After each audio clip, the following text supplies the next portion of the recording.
One of the most important skills that one can master is the ability to say no to people, no to invites that don't excite you, no to people that aren't aligned with your core values, no to events that will cost you time, energy, and money that you're not willing to give up, no to anything that is a distraction to your current personal and professional goals. Why must we learn to say no so that we can block out the noises and live a life that is fully aligned with the life we want to create for ourselves? In this podcast, I will explain why it is so difficult for people to say no to others. I will also discuss the six hidden costs that are challenging to measure, but accompany our ability to set boundaries. Additionally, I will share 9 ways in which you can politely decline an invitation without damaging a friendship. So, why is it so hard to say no to people? There's a few reasons. The fear of rejection. We are worried about damaging friendships or being perceived as unhelpful or unfriendly. Who wants to be the one to say no to a dinner at the hottest and newest restaurant in town? Nobody does. The desire for approval. Humans are social beings, and there's a natural desire for acceptance and approval from others. Saying no may create a sense of guilt or a fear of disappointing others, leading us to be hesitant to decline requests. Conflict avoidance. Saying no can sometimes lead to conflict or disagreement. People who prefer harmony and want to avoid confrontation may find it challenging to express their disagreement or set boundaries. Lack of assertiveness skills. Some people may not have developed effective communication and assertiveness skills, making it challenging to express their preferences or boundaries confidently. It is challenging to refuse when we have the urge to say yes and be the superhero for everyone who wants our time and attention. However, this mentality is our biggest obstacle and drains our energy. If we pop the hood of our inability to say no to people, you might be surprised at the hidden costs that are hard for us to connect back to our inability to create the boundary. Number one, burnout and stress. Constantly saying yes to others' demands may lead to an overwhelming workload and increased stress. This can contribute to burnout, negatively impacting physical and mental well being. Me saying yes to lunch with someone when I already know my day is going to be busy, I barely have enough time to breathe, is going to cause more stress. Number two, compromise personal time. Failing to say no can result in a lack of personal time and self care. Overcommitting to others may lead to neglecting one's own needs, hobbies, and relaxation, which are essential for our overall well being. I used to be someone that would be happy to take a business call at 6 p.m. on a Saturday night. Now that I have a strict boundaries between my personal work life, that will never happen. Number three, reduce productivity. Taking on too much can lead to reduced efficiency and productivity. When stretched thin across multiple commitments, individuals may struggle to deliver quality work in a timely manner. By me saying yes to something means me saying no to any current projects that I'm working on within my business. I've had to be very mindful of what and who I'm giving my energy to because of this. Number four, strained relationships. Constantly saying yes to others can lead to resentment and strained relationships. Over time, individuals may feel taken for granted or unappreciated, potentially damaging personal and professional connections. This is why communication is so important. If it doesn't feel right, back out. You don't want to ruin a relationship because your needs are not being met. Take responsibility by speaking up in a kind manner. Number five, lack of focus on priorities. Inability to say no can result in a lack of focus on personal and professional priorities. Individuals may find themselves involved in tasks that are not aligned with their goals, diverting energy from more meaningful pursuits. I read a book one time called Essentialism by Greg McKeown that summarizes this perfectly. Imagine a circle with only 10% of your energy being dispersed in all different directions. Because it's only 10%, the energy can only go so far. On the other hand, when you focus 100% of your energy in one direction, it can go deep into your focus and your priorities. And number six, impact on mental health. The constant pressure to please others and meet their expectations can contribute to anxiety, guilt, and a sense of inadequacy. Over time, This can negatively impact mental well being and overall life satisfaction. Here's a perfect example. You receive an invitation to something you don't want to do, but you say yes because you feel obligated and don't want to hurt the person's feelings. Now, you're frustrated that you have to fulfill this commitment in a few weeks. As the day approaches, you continue to feel dread. When the day finally arrives, you're annoyed that you have to attend. Throughout the events and even afterwards, you feel bitter about having to do it. All of these negative emotions can take a toll on your mental health. So you might be asking yourself, how can one avoid this situation? How can you learn to say no to people confidently without damaging relationships? Your solution: learn how to politely decline requests and become a pro at it. Aim to reach an all star level of proficiency where you consistently and automatically say no. The purpose of doing this is to stay in your greatness zone, which is only possible when you live life in alignment with yourself. Here are 9 ways to politely and respectfully deliver the no. Number one, be honest and direct. Express your reasons for declining in a clear and straightforward manner. For example, I appreciate your invitation, but I have other commitments that I need to prioritize right now. Short, simple, and straight to the point. Number two, offer alternatives. Suggest alternative solutions or compromise to show that you value the relationship. For example, I can't commit to a long dinner this week, but how about we grab a coffee for a shorter catch up? Dinners can consume a significant amount of time, money, and energy. Sometimes it may be more practical to suggest a quick coffee meetup or another alternative. Feel free to propose something that aligns better with your preferences. Number three, use I statements. Frame your response using I statements to convey your personal perspective.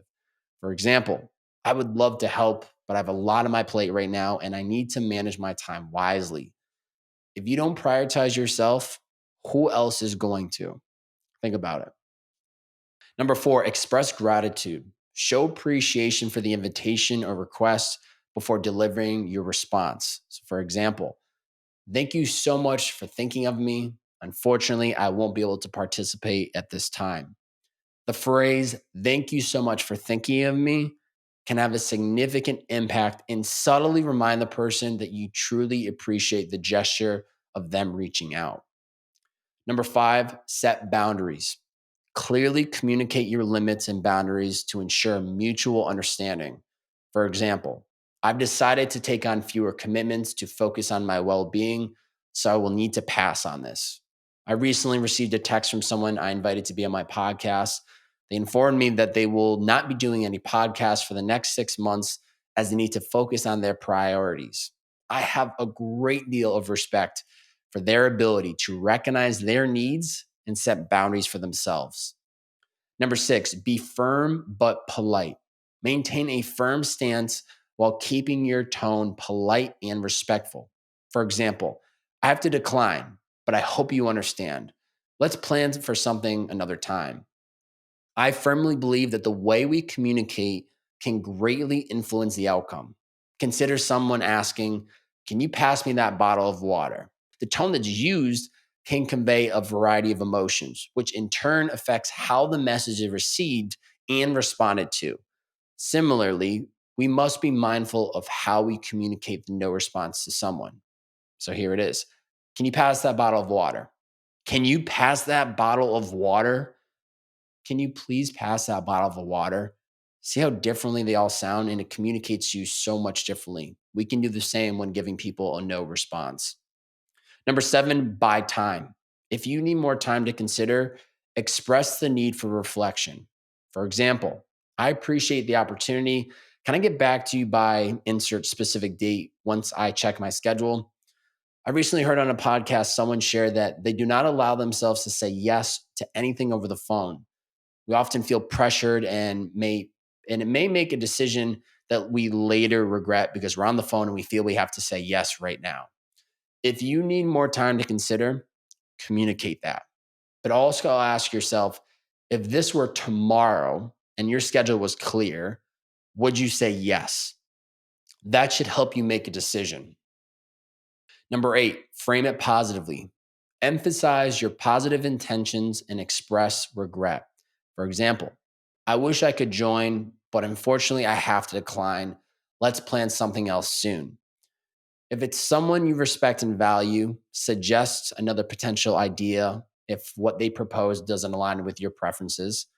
However, if you're trying to distance yourself from this person, avoid communicating the message, let's plan something else soon. Doing so may lead to either them following up again, putting you back at square one, or you being perceived as someone who says one thing and does the opposite. It is the best to avoid both scenarios. Number 9, be consistent. If you've said no, stick to your decision to build trust and consistency in your interactions. You have to do what is best for you. That means saying no multiple times to someone. Don't beat yourself up. You're doing this to prioritize your limited time and energy each day. Questions from the community. Darius asked, how do you know what to say yes to? Great question. I believe you need to constantly ask yourself a few questions. Will this person, event, experience, or opportunity give or take energy from me? Does it align with my core values?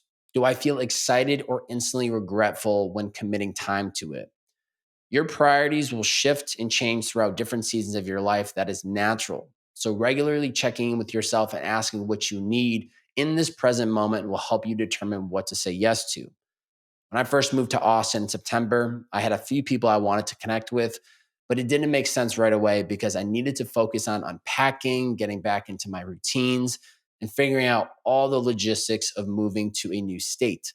At the time, saying yes to anything community related didn't make sense. But now that I'm settled in, I'm saying yes more to community opportunities because it is a priority to me in 2024. Timing is important, and I have always been realistic with myself about what my focus is in this present moment. Nobody else has the answer to what you should say yes to except for you. So trust your initial gut reaction. Challenge for you. Two challenges for you, actually. Have you recently committed yourself to something that you now regret? If yes, I challenge you to reach out to them today via text, call, or email and let them know you need to change directions. Use one of the 9 examples that I gave today. For the second challenge, I want you to be highly mindful of what you agreed to in 2024. Test, try, and utilize any of the 9 examples I provided today to politely decline someone. You will likely discover 1 to 3 methods that work best for you, and I encourage you to stick with those. Don't be the person who ignores messages or fails to respond. Communicate your refusal. It will speak volumes about your character, and people will see, feel, and respect you for it. Head over to bobbyhobert.com to learn more about my weekly newsletter, digital courses, or my one-on-one coaching program. The best way to support this podcast is if you enjoyed this episode, screenshot it and whatever platform you're listening in on, post it to your IG story, tag me at Bob-A. That's B-O, 3 B's, 4 A's and a Y. Share this episode on your IG story. Let us know what was the biggest takeaway? What did you learn? How did this episode change your perspective?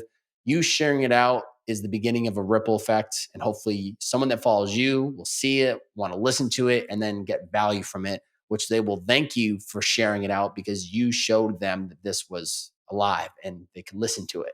So please share that out today. If you have not rated on Spotify and you're a Spotify listener, we're at 4.9 reviews. Excuse me, we're at a 4.9 review out of 133 reviews. So please drop a review there today. On iTunes, we are at 4.8 on 95 reviews. Ladies and gentlemen, it does make a difference. So please, please, please drop down a review today. That's it. It's the Bearded Man Podcast.